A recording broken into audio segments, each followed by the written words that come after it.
বন্ধুরা দেখেন, এই যে এখানে এটা একটি স্কুল ছিল, বাচ্চাদের যে পড়াশোনা করাতো।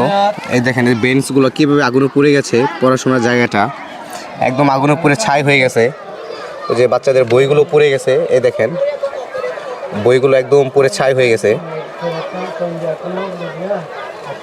খুব গুরুতরভাবে এখানটা পুরো একদম হয়েছে, একদম বলার মতো কিছুই নাই, দেখেও খুব খারাপ লাগতেছে।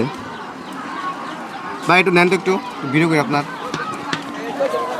এখানে আগুন লাগছে কয়টার দিকে আনুমানিক? দুইটা দিকে। একটু কাছে নেন, একটু কাছে নেন, এটা একটু এই যে কাছে নেন। দুইটা দিকে আগুন লাগছে না? এটা কি স্কুল ছিল? জি স্কুল। এটা স্কুল একদম মানে আগুনে পুড়ে একদম ছাই হয়ে গেছে না? জি। আপনারা টের পাইছিলেন কটার সময় যখন আগুন লাগছে? জি। এখানে যখন আগুন লাগছে টের পাইছিলেন কখন? তাম দুইটা অমাতা তো জিয়া দিতাম ভাই বলেই তখনই সজাগ পেয়েছেন না? যাই হোক বন্ধুরা দেখতেই পারতেছেন আগুন ফটো হইতে 4টা বাজে তখন জ্বর আসছিল।